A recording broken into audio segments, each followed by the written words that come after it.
Tukaj z mano je dr. Marko Jenko. Jaz sem nekaj prebrala, da je Lars von Trier nekje na začetku svoje karijere rekel, da je melanholični danes, ki pleše v temi proti srebrnemu zaslonu.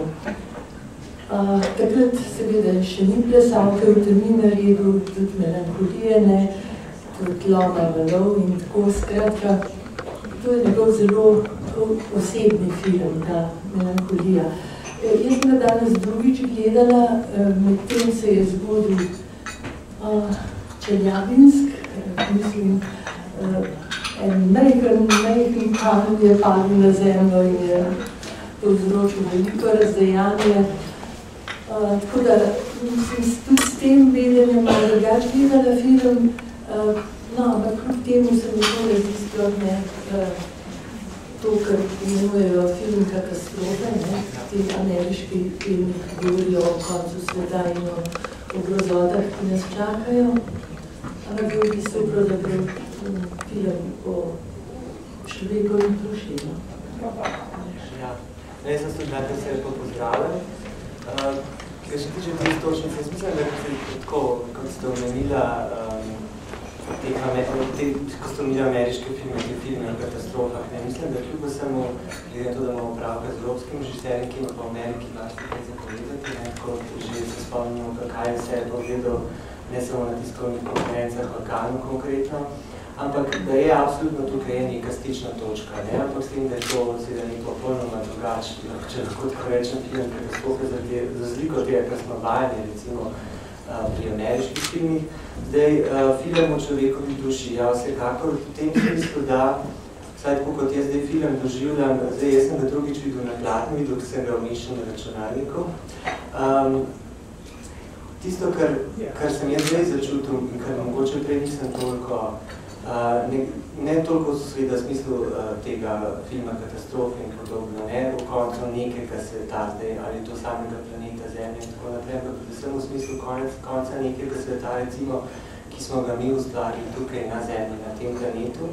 Tisto, kar sem jaz začutil, je ta neka grozljiva, mogoče že malo tesnobna bližina. To, kar mogoče najbolj občutno v drugem delu filma, če lahko tako rečem. Torej, v tem filmu, tem delu, ki je naslovljen Claire, ne, to, ta grozljiva nečesa bližajočega se, nečesa ogrožajočega, če lahko tako rečem, ampak nekaj, kar ogroža ne samo planetu, v tem smislu, da tukaj so stvari zelo tako objektivne, ne, konec Zemlje kot planeta in podobno, ampak v resnici gre za konec nekega sveta, zrušenje nekega sveta v tem smislu, bi lahko rekli, ne, če se osredotočimo na ta glavni lik, ki ga igra Kirsten Dunst, ne, zelo prepričljivo, torej Justine, ta prvi del, ki je namenjen, ne, poroka, ki je neko doživetje, recimo, ali pa nek dogodek pomembno na življenju, potem vso to bogatstvo, če lahko tako rečem, ne, vsega očitno imamo opravka z neko družino, ki je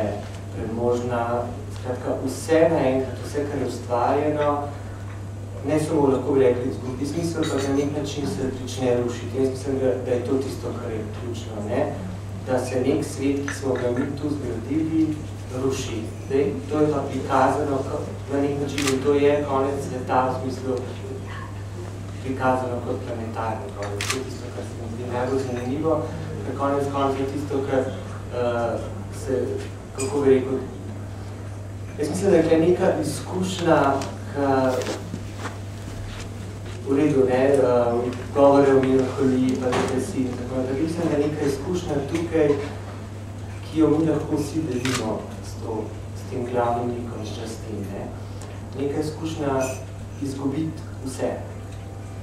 Izgubiti vse, popolnoma kakršnokoli ukoreninjenost ali pa ukoreninjenost v svetu, ki te obkroža, ne bo to predmetni svet, svet ljudi, s katerimi imaš vsakdanje opravka in tako naprej, pač svetu ljubljenih oseb, da je to tukaj neka točka, ki pa, v redu, lahko bi rekel, da je film, ne film katastrofe, pa bi lahko govorili o žalosti, melanholiji in tesnobi in tako naprej, ampak vsemu, kot ste že omenili, ko ste napovedali film, ne, o upanju, Mislim, da je tukaj nekaj, kar je mogoče dobro izkusiti v življenju, tudi v smislu, če govorimo še nečem drugem, ne, o časih, v katerih živimo, da je konec sveta tudi povezan v tem smislu s koncem nekega sistema, s koncem, se pravi, vsega tistega, česar poznamo in je mogoče neka priložnost za postaviti nekaj drugega. Ja, jaz sem tudi v tem filmu doživljala to, nekako vsi se zavedamo svoje končnosti, čeprav znamo živeti s tem. Manj se pa zavedamo nenehno možnosti končnosti človeštva. Ne?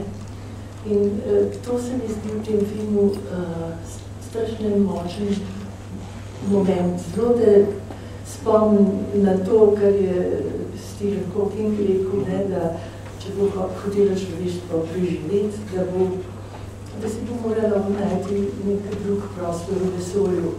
Ampak to so stvari v bistvu, pogovori, ki bi se niso odkrenili v zvezi s tem filmom. Ne? Mislim, da se moramo osredotočiti na življenje, ne? Na življenje, kot je ta film in vprašanja prav tako, kako se bo družba pa svet razvijal še na tem planetu. Ja, to je tisto, kar se mi zdi meni osebno ključno.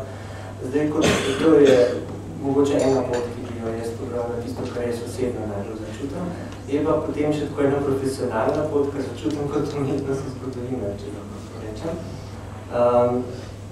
So stvari, no, pač znotraj, ki so mi pa tudi zanimive, kar se tiče stališča same umetnosti. Naprimer, šele zdaj sem opazil en zelo zanimiv trenutek. Ne samo, recimo, prvi del, ko bi rekel tam vod filma, ne, ko ona odpre oči, se nekako prebudi.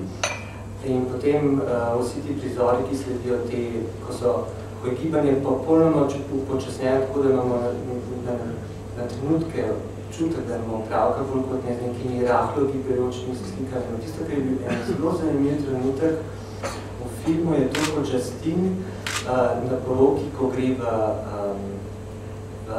tisto knjižnico in začne menjati knjige, ne, odprte knjige in zamenja vse, kar je recimo vrhunec vse to, kar mi imamo mi umetnosti za vrhunec modernega slikarstva, ne, če opazite reprodukcije Kazimirja Manoviča, vse te abstrakcije, se pravi suprematizma, ruskega konstruktivizma, in vse to zamenja s starimi mojstri. In to zamenja z, naprimer, to je zelo zanimivo, z Petrom Broilom starejšim, je to že tista slika nebesa mojstrovina, se pravi 16. stoletja, ki na začetku filma celo govori, tako da si lahko še predstavljate, kaj bi bilo uničenje teh velikih mojstrovin zahodnoevropske umetnosti. In potem celo neke predrafaelite, recimo tisti prizor, ko ona v poročni obleki glava dok se potuje po potoku navzdol s poročnim šopkom. To je direktni citat Johna Millaya, njegove slike Opelija, seveda po Shakespearju, ampak to je zelo zanimivo, ne? Vse to, kako ne rečem, tisto, kar je vrhunec modernosti, ali pa kasneje tudi se to ponovi na nek način, če opazite, kako v drugem delu filma Claire, namesto da bi pogledala skozi teleskop, raje uporablja tisto palčko. Se pravi, vrhunec tehnologije namesti z nečim, kar bi bilo recimo temu predtehnološko, če tako zelo nasplošno bilo. Ampak to so zelo zanimivi momenti v filmu, ki se mi zdi, da pa, kako bi rekel, po eni strani je ta film tako vizualno, vsaj meni osebno glede na tisto, kar že poznam njegovo, precej drugačen. Precej drugačen, tudi to zelo slikarsko deluje, če lahko sprečem, pa slikarstvo predvsem v nečem, kar bi rekel, predmoderno, no? Ali pa to, kar so neki stari mojstri, kar ni še modernizem, ne? Tako dobesedno zamenja ruski konstruktivizem in suprematizem s temi velikimi zahodnoevropskimi mojstrovinami. In je še to zanimivo, da mi film na trenutke deluje, ali pa se tako, to je bila moja asociacija, nekaj zelo podobnega, kar bi prej pri Viskontiju srečal. To je nekaj ta upočasnjeno slikarstvo, grandioznost, virtuoznost, nekaj, kar mislim, da tudi tako deluje že sam začetek filma, povoditi fascinantni posnetki, popolnoma različni, če govorimo o filmu Katastrofe s tem, kar bi v ameriškem filmu sličali, ampak ne bi nič proti ameriškemu filmu, da me ne bi kdo razumel, da sem nek anti-amerikanista, ki je podobnega sploh ne. Ampak prav ta neka virtuoznost, grandioznost, kratka, izpiljena forma. Mislim, da če se jaz ne motam, da je on na konferenci tudi v Kanu se spomnim, da je govoril, da je skušal narediti film o koncu sveta, ki je bil pa lep film, spravo, kar nazaj, prepot in nečem to. Skratka, tukaj je nekaj zelo zanimivo, znotraj tudi njegovega dela. Čeprav je potem tudi nekje v zvezi s tem filmom rekel, da je to njegov najbolj zglajen, spoliran film in da v bistvu si ne želi več delati takega filma, ker seveda verjamemo, ker on bi bil najviščene nove.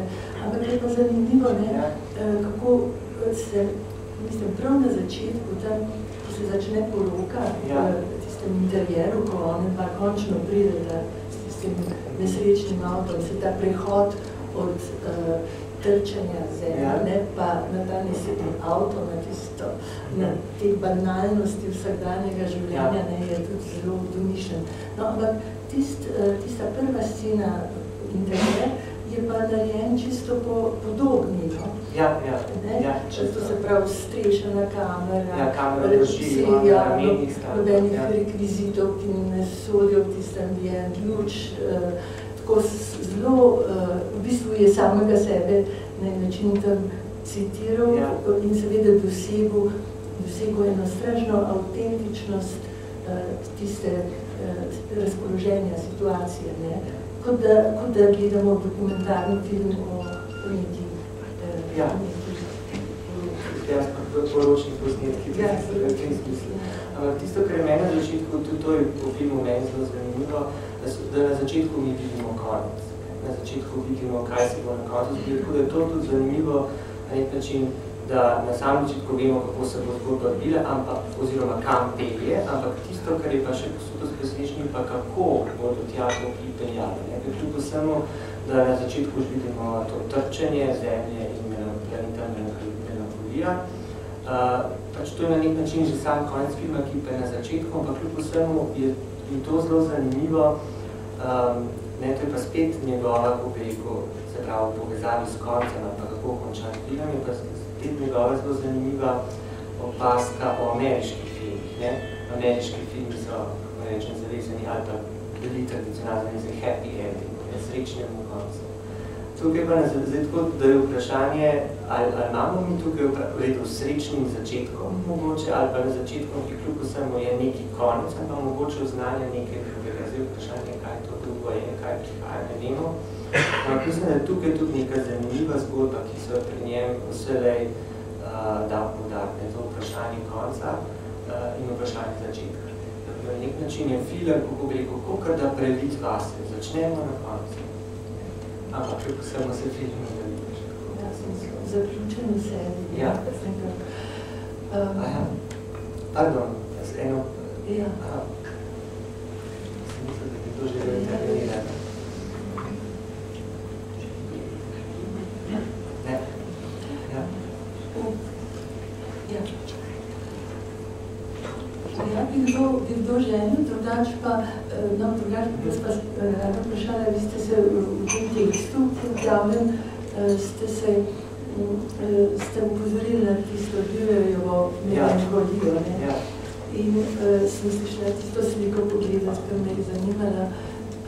In na tisti sliki je pa zanimivo sonce, tako izrazito tako pretirano veliko naslikano, da se mi je kar pasala ta povezava. Mislim, da vsake moment sem govorila, ko nekdo reče melankolije, da se spomnim na tukaj Majsterštiche, to je ena zelo znamenita grafika. Je pa pač ta slika zanima tudi z tega, zaradi tega, ker je toliko interpretacij oziroma v tej grafiki, ne. Tam imamo neko žensko osebo, ki je sklonjene glave, obkrožena z vsemi predmeti, ne tehnološkimi, v istem času ne znanstvenimi predmeti, če lahko tako rečem. Ampak je pa tako, da se interpreti niso vedno bili, pač obstajajo zelo znane interpretacije, nekaj velikih umetnosti zgodovine, kot so Ibn Panov, Saxon, ampak zdaj to ni toliko pomembno, ampak zanimivo je to, da smisel bi nikoli popolnoma nejasnem, ali gre za, ali ta oseba na nek, pa je resnično, če lahko rečem, melanholična žalostna, nekaj tukaj imamo pravno s temi 4 različnimi temperati, sangvinik, melanholik, kolerik in tako naprej. Ampak ali je ta oseba mogoče nekako srečna, da je to zelo navednica, ne? In to se mi tudi zdelo zelo zanimivo, ker je to nekaj, kar sem jaz pri tem filmu občutil, ne? Zelo hitro se ga da povezati, pa žalostjo in tesnovo melanholijo in tako naprej, tudi tem, kar psihoanaliza, na primer, govori o melanholiji, ne? Dobesedno, da imamo pred seboj ali da imamo lasti nek predmet, ki smo si ga želeli in zdaj končno ga imamo, ampak ne vemo pa točno, zakaj smo si ga sploh želeli. Ko smo nekako oropani te vednosti, zakaj smo si nekaj sploh želeli, zakaj to sploh imamo. Nekaj zelo podobnega, kar občutimo pri Justine, naprimer, da poroki ne bi pričakoval, da bo vesela, ne da je bo stalno treba spodbujati, da bo vesela in tako naprej, kako sem to denarilo za poroko zapravljenega. Ampak da ne na nek način vse ima, tudi fant, mislim, oziroma mož, ki kupil je tisto fotografijo sadovnjaka, skratka, vse ima, ampak ne da ni zadosti, ampak ne ve točno, zakaj to misli to sploh. Tako samo, glede to, da imamo pravka z evropskim režiserjem, ki ima pa v Ameriki vlastno kaj zapovedati, kot že se spomnimo, kaj je vse povedal, ne samo na tiskovnih konferencah, Balkanu konkretno, ampak da je absolutno tukaj je neka stična točka, ne? Ampak s tem, da je to seveda neko popolnoma drugače, če lahko tako rečem, film katastrofe za zliko tega, kar smo vajeni, recimo pri ameriških filmih. Zdaj, film o človekovi duši, ja, vsekakor v tem smislu, da, vsaj tako kot jaz zdaj film doživljam, zdaj jaz sem ga drugič videl na platni, videl, ko sem ga umešal na računalniku. Tisto, kar sem jaz zdaj začutil in kar mogoče prej nisem toliko, ne toliko seveda v smislu tega filma katastrofe in podobno, ne v koncu nekega sveta zdaj, ali to samega planeta Zemlje in tako naprej, ampak predvsem v smislu konca nekega sveta, recimo, ki smo ga mi ustvarili tukaj na Zemlji, na tem planetu. Tisto, kar sem jaz občutil, je ta neka grozljiva, mogoče že malo tesnobna bližina. To, kar mogoče najbolj občutno v drugem delu filma, če lahko tako rečem. Torej v tem filmu, delu, ki je naslovljen Claire, ne, to, ta grozljiva nečesa bližajočega se, nečesa ogrožajočega, če lahko tako rečem, ampak nekaj, kar ogroža ne samo planetu, v tem smislu, da tukaj so stvari zelo tako objektivne, ne, konec Zemlje kot planeta in podobno, ampak v resnici gre za konec nekega sveta, zrušenje nekega sveta v tem smislu, bi lahko rekli, ne, če se osredotočimo na ta glavni lik, ki ga igra Kirsten Dunst, ne, zelo prepričljivo, torej Justine, ta prvi del, ki je namenjen, ne, poroka, ki je neko doživetje, recimo, ali pa nek dogodek pomembno na življenju, potem vso to bogatstvo, če lahko tako rečem, ne, vsega očitno imamo pravka z neko družino, ki je premožna, skratka, vse naenkrat, vse, kar je ustvarjeno, ne samo lahko bi rekli izgubi smisel, pa na nek način se prične rušiti. Jaz mislim, da je to tisto, kar je ključno, ne? Da se nek svet, ki smo ga mi tu zgradili, ruši. Zdaj, to je pa prikazano na nek način in to je konec sveta v smislu prikazano kot planetarni konec. To je tisto, kar se mi zdi najbolj zanimivo, ker konec je tisto, kar se, kako bi rekel, jaz mislim, da je neka izkušnja, v redu, ne, govore o melanholiji, pa depresiji in tako naprej. Mislim, da je neka izkušnja tukaj, ki jo mi lahko vsi delimo s tem glavnim likom iz Justine, ne. Neka izkušnja izgubiti vse. Izgubiti vse. Popolnoma kakršnokoli ukoreninjenost ali pa ukoreninjenost v svetu, ki te obkroža, ne bo to predmetni svet, ljudi, s katerimi imaš vsakega napravka in tako naprej, pač svetu ljubljenih oseb, da je to tukaj neka točka, ki pa, v redu, lahko bi rekel, da je film, ne film katastrofe, pa bi lahko govorilo o žalosti, melanholiji in tesnobi in tako naprej, ampak vsemu, kot ste že omenili, ko ste napovedali film, ne, o upanju, mislim, da je tukaj nekaj, kar je mogoče dobro izkusiti v življenju, tudi v smislu, če govorimo še nečem drugem, ne, o časih, v katerih živimo, da je konec sveta tudi povezan v tem smislu s koncem nekega sistema, s koncem, se pravi, vsega tistega, česar poznamo in je mogoče neka priložnost za postaviti nekaj drugega. Ja, jaz sem tudi v tem filmu doživljala to, nekako vsi se zavedamo svoje končnosti, čeprav hvala Bogu znamo živeti s tem. Manj se pa zavedamo nenehno možnosti končnosti človeštva. Ne? In to se mi zdi v tem filmu strašno močen moment. Zelo te spomnim na to, kar je Stephen Hawking rekel, ne, da če bo hotelo človeštvo preživeti, da si bo moralo najti nek drug prostor v vesolju. Ampak to so stvari v bistvu, ki pogovori, ki v bistvu niso zanimivi v zvezi s tem filmom. Ne. Mislim, da se moramo osredotočiti na življenje, ne. Na življenje, kot je ta film in vprašanja prav tako, kako se bo družba pa svet razvijal še na tem planetu. Ja, to je tisto, kar se mi zdi meni osebno ključno. Zdaj, kot to je mogoče ena pot, ki bi jo jaz pogledala, tisto, kar jaz osebno najbolj začutim, je pa potem še tako ena profesionalna pot, kar začutim kot umetnost zgodovina, če lahko rečem.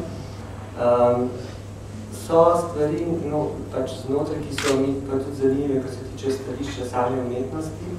Naprimer, šele zdaj sem opazil en zelo zanimiv trenutek, ne samo recimo prvi del, ko bi rekel tam vod filma, ne, ko ona odpre oči, se nekako prebudi in potem vsi ti prizori, ki sledijo te, ko je gibanje popolnoma počasnjeno, tako da imamo na trenutke čutek, da imamo pravka bolj kot ne z nekimi rahlo gibajočimi se slikami. Tisto, kar je bil en zelo zanimiv trenutek v filmu, je to, kot Justin na poroki, ko gre v knjižnico in začne menjati knjige, ne, odprte knjige in zamenja vse, kar je recimo vrhunec modern, vse to, kar imamo mi umetnosti za vrhunec modernega slikarstva, ne, če opazite reprodukcije Kazimirja Manoviča, vse te abstrakcije, se pravi suprematizma, ruskega konstruktivizma, in vse to zamenja starimi mojstri. In to zamenja z, naprimer, to je zelo zanimivo, z Petrom Broilom starejšim, je to že tista slika nebesa mojstrovina, se pravi 16. stoletja, ki na začetku filma celo govori, tako da si lahko še predstavljate, kaj bi bilo, mislim, uničenje teh velikih mojstrovin zahodnoevropske umetnosti. In potem celo neke predrafaelite, ne, recimo tisti prizor po poročni obleki, glava po, dok se potuje po potoku navzdol s poročnim šopkom.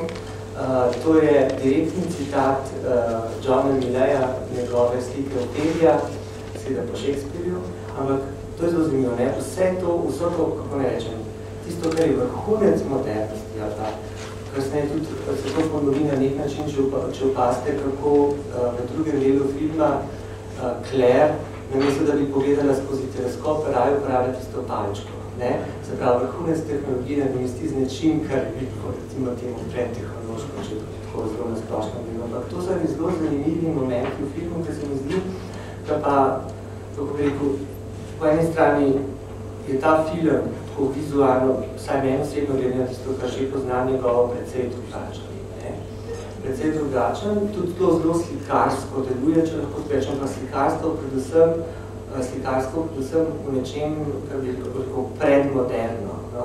Ali pa to, kar so neki stari mojstri, kar ni še modernizem, ne? Tako dobesedno zamenja ruski konstruktivizem in suprematizem s temi velikimi zahodnoevropskimi mojstrovinami. In mi je še to zanimivo, da mi film na trenutke deluje, ali pa se tako, to je bila moja asociacija, nekaj zelo podobnega, kar bi prej pri Viscontiju srečal.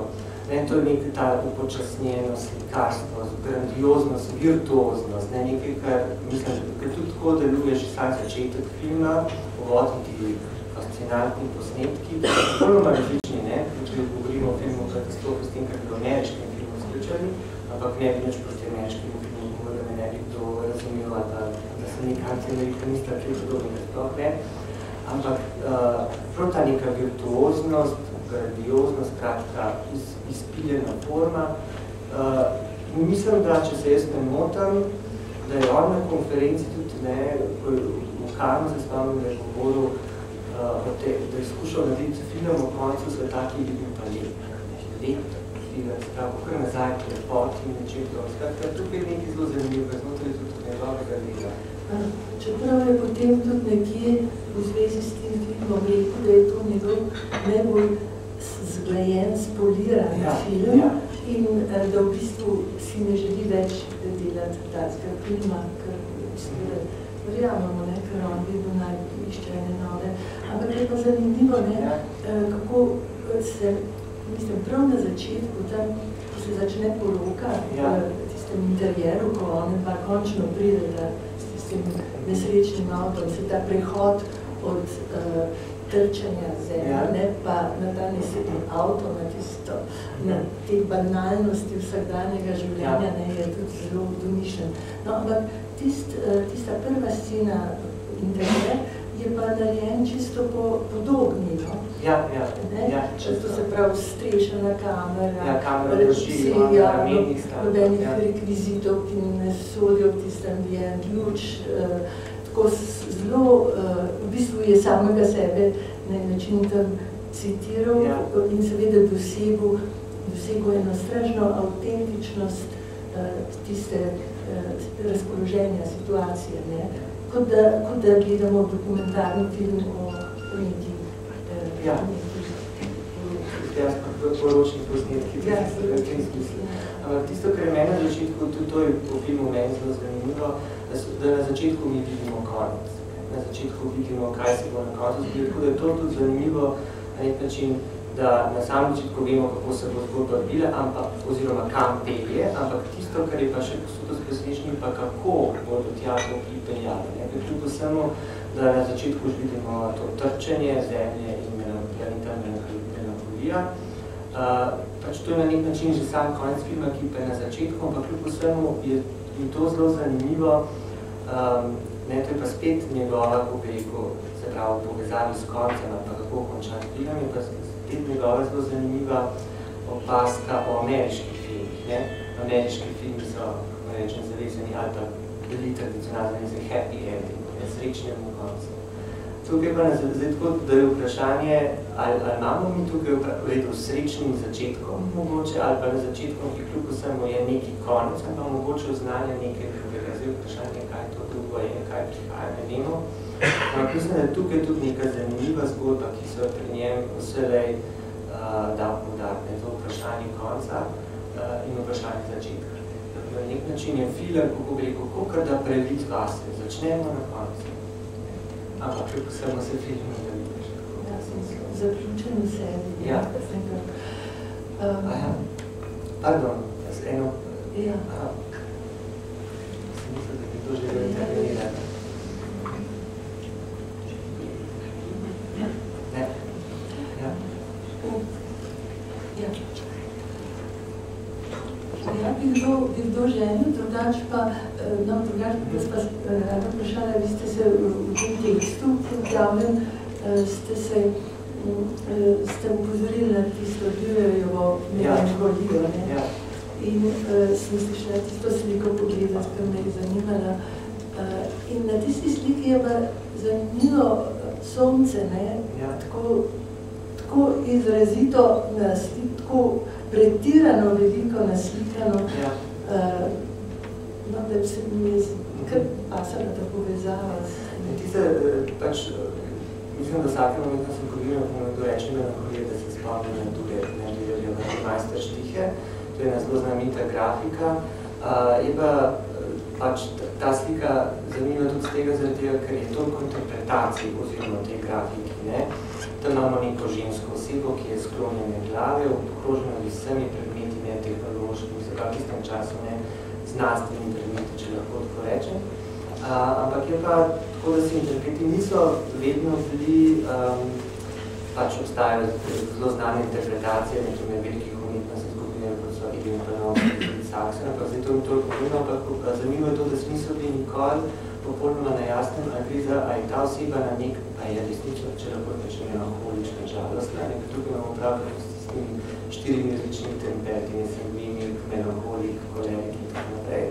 Ampak ali je ta oseba mogoče nekako srečna, da je to zelo navednica, ne? In to se mi tudi zdelo zelo zanimivo, ker je to nekaj, kar sem jaz pri tem filmu občutil, ne? Zelo hitro se ga da povezati, pa žalost in tesnovo melanholijo in tako naprej, tudi tem, kar psihoanaliza na primer govori o melanholiji, ne? Dobesedno, da imamo pred seboj ali da imamo lasti nek predmet, ki smo si ga želeli in zdaj končno ga imamo, ampak ne vemo pa točno, zakaj smo si ga sploh želeli. Ko smo nekako oropani te vednosti, zakaj smo si nekaj sploh želeli, zakaj to sploh imamo. Nekaj zelo podobnega, kar občutimo pri Justine, naprimer, da poroki ne bi pričakoval, da bo vesela, ne da jo bo stalno treba spodbujati, da bo vesela in tako naprej, kako sem to denarje bilo za poroko zapravljenega. Ampak da ne na nek način vse ima, tudi fant, mislim, oziroma mož, ki kupil je tisto fotografijo sadovnjaka, skratka, vse ima, ampak ne da ni zadosti, ampak ne ve točno, zakaj to sploh želela. To se mi je zelo zanimivo tukaj in tako bi rekel, ena ambivalentnost, ki je že, ki jo začutimo, tudi tukaj začutimo, da je zelo težko reči, kako bi je depresivna, ima psihične težave, je duševno, mogoče ima nekaj duševne in podobno. Ampak v redu, to znotraj zgodbe seveda se da ti lahko reči, tudi vidimo, kako je že popolnoma katatonična, ne, niti v banju sama ne more več stopati, ampak ko pa gledamo, kako se ona razvija proti koncu samega filma, že tisto začne z nekim užitkom marmelade jesti prsti in potem, koliko umirjeno deluje, no, vsaj tako na koncu, za razliko od njene sestre, tako zelo zanimivo. No, to je tudi, jaz mislim, Kontrierjeva posebna izkušnja, ker je znano, da se on veliko zdravi zaradi depresije, da ima ogromno enih fobij, zaradi tega tudi nikoli v Ameriki ni snimal filma, čeprav je delal filme v Ameriki, ampak se boji vožnje z letalom, ne. No, ampak njemu je en psihiater rekel, da je za ljudi z depresijo značilno, da pa v situaciji, ko bi reagirali panično, ko drugi reagirajo panično, pa oni nenadoma začnejo zelo racionalno. In to se zelo vidi in pravzaprav meni je ta konc pa res nekaj čudovitega, ta ideja s tem šotorom, oziroma s to čarobno jamo, ker ne na koncu bomo lahko samo še kakšnega otroka potolažili in to bo največ, kar lahko v življenju naredimo in to se mi zdi strašno lepo speljano. Tudi zanimivo je to, recimo, pač opazovati reakcije različnih likov na sam ta dogodek, živoči se dogodek, oziroma, kot sem že rekel, kakšen je prvem delu Justine, pa kakšen je v drugem delu. Kako bi rekel, v redu, na nek način jaz sem si tako govoril, kako bi jaz reagiral. Jaz mislim, da moja reakcija nekako bliže tej sestri, ki ima otroka. Da se nečesto še skušaš nekoliko histerično okrenuti in tako naprej. Ampak to je to, Justine, tisto, kar občutimo je, da nima ničesar za izgubiti, medtem ko Claire se pa vede, kakor da na konec koncev ima otroka, neko družino, neko življenje si ustvarja, kar Justine na nek način recimo se ni. Ampak tukaj mislim tudi ta zanimiva ali v resnici imamo sploh kaj za izgubiti, kaj imamo za izgubiti in tako naprej. Ne? Tukaj je tudi potem vprašanje neke tolažbe, da še, če še imam nekaj izgubiti, nekaj še imam, medtem ko pa Justin ravno tega nima. Tukaj tudi ne zanimivo. Pa tudi se mi zdi to razpoloženje filma blizu tem zgodnim romantikom, kot je Leopardi, recimo, ne, s to vrojeno željo po nečem, po nečem, kar ni dosegljivo. Ne. In on prav, ne, če nas je Bog obdaril z to željo, pa nam ni omogočil, da jo dosežemo, je to pač ta diskrepanca, s katero težko živimo. Ne. To je tudi pravzaprav pri Justin, ne. Je to, ne, ker je toliko doseglo v življenju, ne, tisto, kar rečemo doseglo, ne, v bistvu je. Potem tudi ta analiza sodobne družbe s tem direktorjem oglaševanja, ne, in to je, mislim, taka kratka lekcija, ne, kratka lekcija tega, v čemer živimo, ne. Boče sva midva zdaj pa res preveč zelo bilo kino. Kako lahko rečete o Johnovi reakciji? Aha, to se pravi. Najbolj racionalni med vsemi. Presenetljivo, ampak to je, kako bi rekel, tudi moja reakcija, tako sem si jaz predstavljal, to je reakcija, ki bi bila po moja najbolj tipična. Sej bo vse v redu in se bo vse v redu, ampak v resnici je neko zanikanje. Jaz mislim, da je to pri njemu toliko, ne? Da je to tisto, kar je bilo. Pa to zaupanje, ne, v teleskop in če tako lahko, mislim, da se to, ampak se izneveži. Pa še zaloge si je le za vsak slučaj pripravil, ampak zanimivo je, ne, da pa ni prenesel, ker je on odpovedal, ne, v bistvu odpovedal, končno je ženo, otroka, s katerim sta bila najboljša prijatelja, ne, ampak je odpovedal, ni prenesel, ni zmogel tega, ker je Justin zmogla, da je otroka zaščitila do zadnjega trenutka.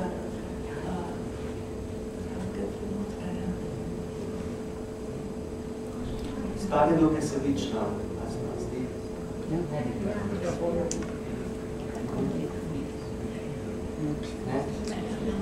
Pač tako je reagiral, ni zmogel več. Mogoče ni pa se sebično. Strah vedno. Strah vedno.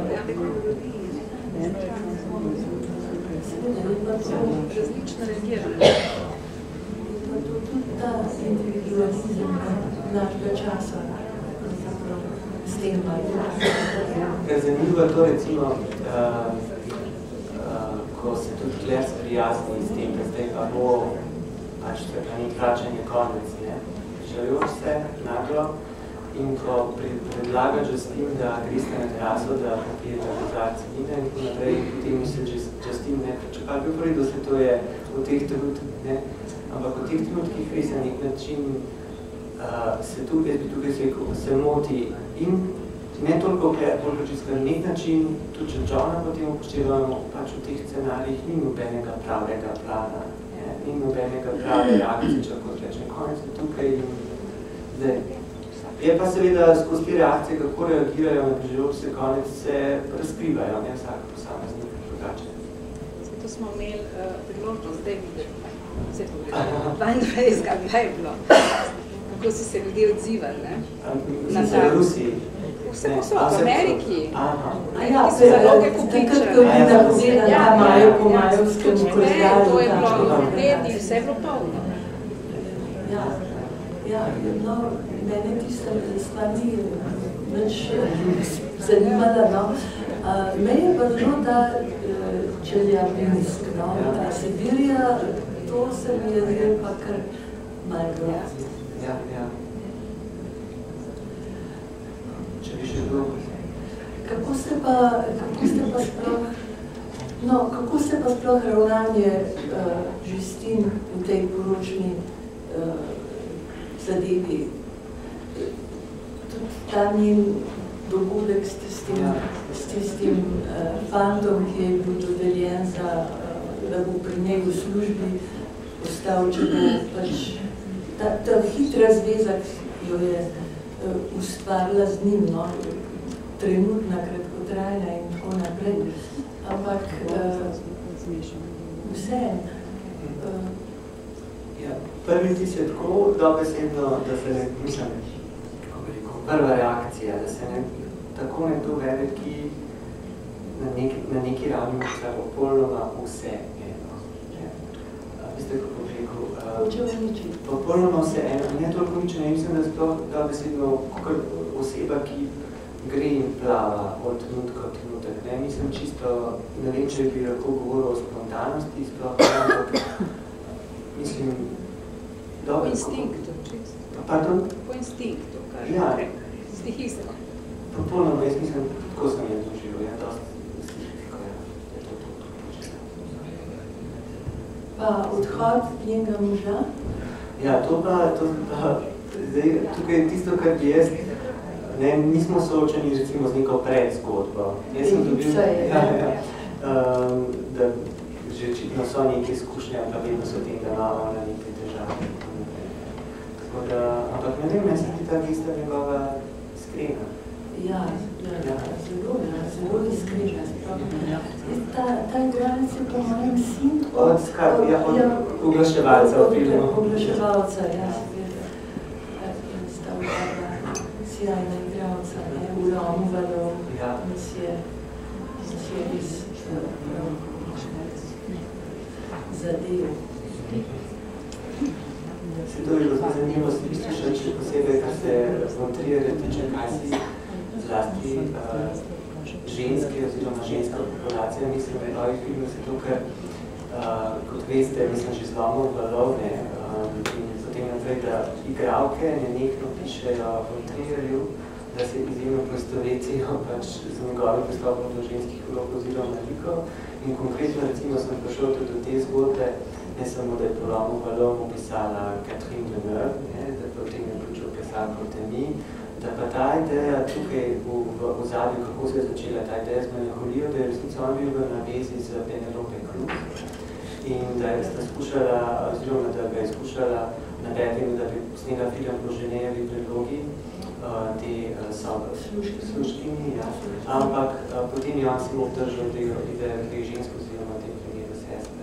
Tako da je zelo zanimivo, kako bom rekel, kako ga je, eno je igralke, kako ga recimo ženske doživljajo, ker recimo strani moških, mislim, se sem že različne reakcije tako doživljene, nekateri imajo za šovinista, nekateri sploh, recimo lahko rečem, tudi pogovarjal sem se z nekom, za plesalko, tudi imajo zelo velike pripomene, naprimer, da kaj Von-Trier počne s svojimi ženskimi liki, ali mu vse odzame, neko skrajno požrtovalnost. Po drugi strani pa, kako bi rekel, je pa nek zaobrat potem v Dogvillu, kjer nikoli Kidman dobi na koncu v roki pištolo. In tukaj je tudi na koncu, bi rekel, nek zelo zanimiv, naprimer, da imamo opravka z nekom, naprimer, v tem primeru Žestinka, v redu, dokzidno nek zaobrat znotraj filma pripada njej. Naprimer, iz tiste katatonije, v bistvu edina, ki na koncu racionalno ali potem bistro, tako bi rekel, reagirano. To je zelo zanimivo, da mislim, da je kako ženske dobijo njegovo obravnavanje likov, se pravi ženskih likov, filmskih likov, to je nekaj, ki se ne želi slišati, da se to katero izmed postav prišla. Koliko je v nas Justin, pa koliko Claire, ja. Najbrž smo nekaj tretjega. Ja.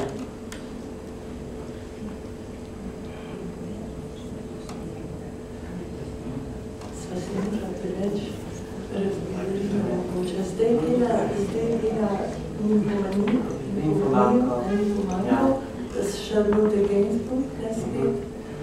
In tudi sem prebrala eno zanimivost. On je zdaj star 57 let, mislim. In v eni taki goli sceni za igralko, ki so snemali, pa je režiser, je producent prišel k njemu, pa je rekel, tebi se bo zgodilo ravno to, kot se dogaja vsem starejšim režiserjem, to se pravi, da če dalje bolj z mladimi igralki, kam snemajo in če dalje bolj so gole. To mu je rekel kot svarilo, da ne boš to pač naredil, na kar je Lars von Trier, ki je tak, kako vsaka stvar zgleda sprovocira, ne, ovire so njemu spodbuda in tako, je rekel, da zdaj bo verjetno pa samo še zelo mladimi igralkami, zelo golimi igralkami snemal filme, tako da... Ja, provokativno je vsakem pogledu, tudi kar se golote tiče, ne, jaz mislim, da bo ta film, ki zdaj prihaja Informanka, ki bo v bistvu ne film toliko v dveh delih, kot je zdaj nova zgodba, da bo to pa je bo dve različici, no. Ena bo, zato ker v redu, ko se tiče golote, zdaj ne da bi jaz tukaj karkoli produciral, ampak njega tudi zelo fascinira, kot bi rekel, jaz sam tako vidim tudi vprašanje pornografije, nekaj, kar je v njemu kar nekaj časa še prisotno. In zdaj pa je, da bo ta film, ki pride, ena verzija bo za širšo publiko, druga verzija bo pa ne bo za širšo publiko. Tako da tukaj mislim, da nas čaka še kakšno presenečenje. Tako da to bo Te meje se že v tem filmu, kinu, ki je postala najširši, čisto se zelo pomikajo, ne, zdaj jasno. Recimo njegov film Idioti, Idioterne, na to tudi si velja pogledati, da vidite, mislim, kako daleč je že pripravljen, kar se tiče vključevanja res tega, kar ni za širše občinstvo, ne, ampak je namenjeno. Tako da tukaj mislim, da on raziskuje stalno nekaj, kar je že prisotno, ali pač ostaja stvari pri njemu, kar je že v 90-ih počel. Tako da, kam se bo pa razvil vprašanje. Pa še to zanimivo, če koga to zanima, zdaj, kot so že rekla, film Katastrofe in tako naprej, da ne samo, da ga zanima, zdaj eno film, pa tukaj imamo še opravka s slikarstvom in tako naprej, ampak pa je tudi računalniške igre. To je tudi nekaj, zdaj zanimivo, da je to nekaj žanr, kakorkoli, ampak pa je, da, kot veste, predhodnik tega filma je Antikrist, ki je tudi igra Charlotte Gainsbourg, tam je ona brez otroka, tukaj ji da otroka, tam je ga vzame. Zdaj, kaj bo v trojki, če bo to spet neka nova trilogija, ne vem.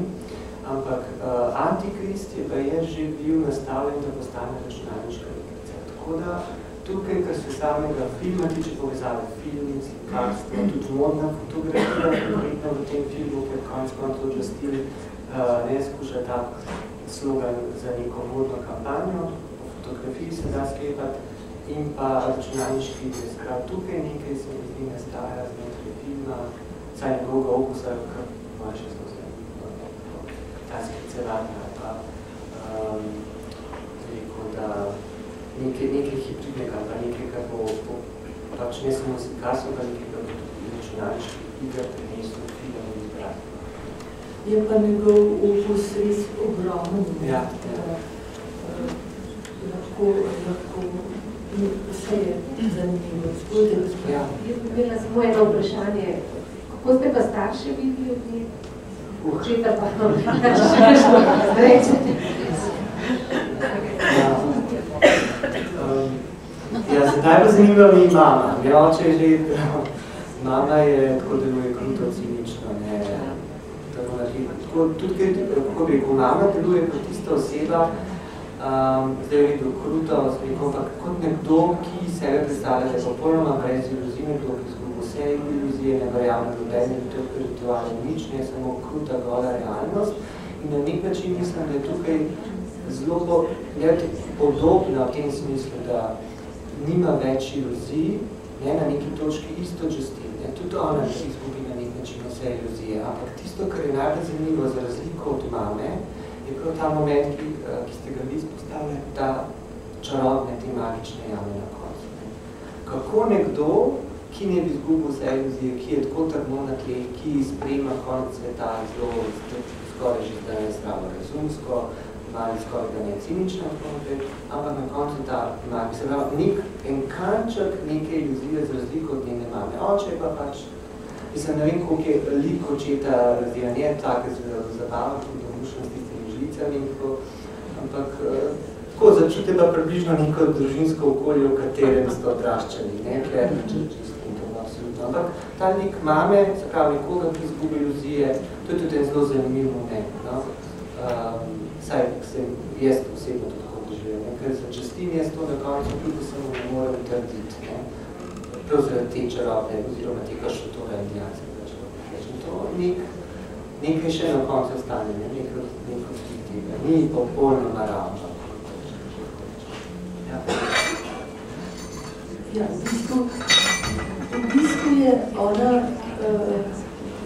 pa sploh ne vidim, kot da je izgubila iluzija ali pa da bi bila cinična, ampak je v bistvu toliko občutljiva pa senzibilna, da pravzaprav jo je ta svet, ne, tako razočaral, tako kot je ta svet, da je to njena obramba, no?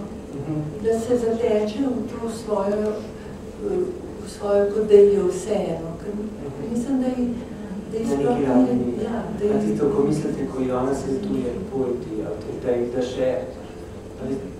Veste, ko se oni tudi pogovarjata na sobi in Justin reče, da ne more več, da je težko, in mama reče, pojdi, stran to.